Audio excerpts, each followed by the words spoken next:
1938, the cinema opens. It's the most luxurious cinema in the West, built by the Yeoman family, who up until that point had only bought other people's cinemas. So this was the first time they built one. They'd been quite successful. They felt like they just wanted to treat people in the West.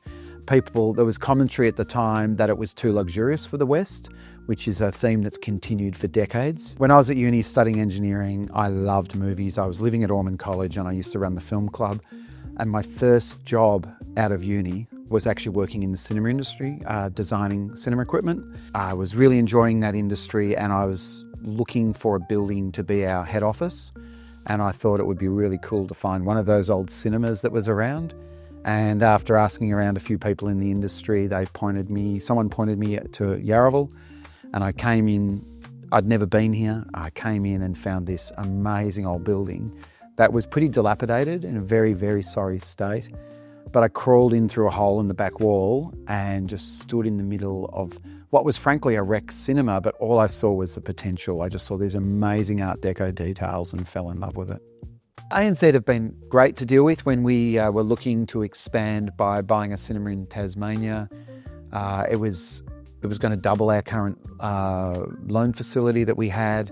You know, when I think of trying to do that work 20, 25 years ago where it was very laborious, now, you know, the bank's very customer focused and the way that you really bend over backwards to sort of, it's like you've acknowledged that we do what we do, and maybe filling out forms isn't kind of our thing, but the fact that you can pre-populate all of those and just makes it all doable. There's only one or two franchise businesses in this village. Nearly everything is a mum and pop operation. I love the fact that it's nurtured people who come and put their heart and soul into their businesses. It's part of the reason we don't do hot food. We wanted to take a more community-minded approach to that, which was we want the businesses around us to flourish so that Yarraville's a great place to visit, because we figure the better the village is, the more often people will come to the movies.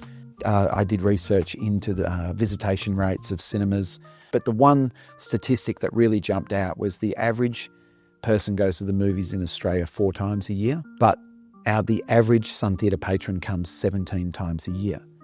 Now that's because you've got some people who literally come every week and some people might only come every few months, but for an average of 17, that was a stratospheric number.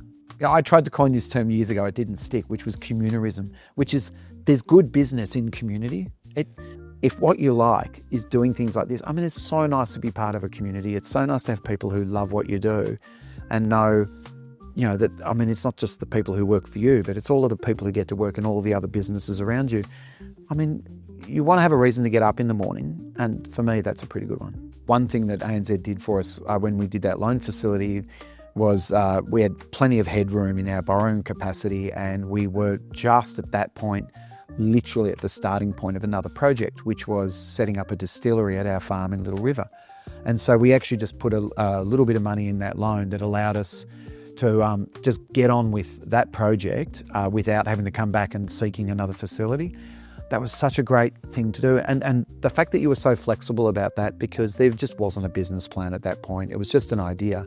But that's meant that over the last 3 years, we've been able to chip away using that money to set up this distillery completely. We've now got planning permits and everything in place. It's about to open to the public, and that's been done with the minimum of fuss. And so, you know, when we're very hands-on people, so for us just to be able to get on and do that's been great.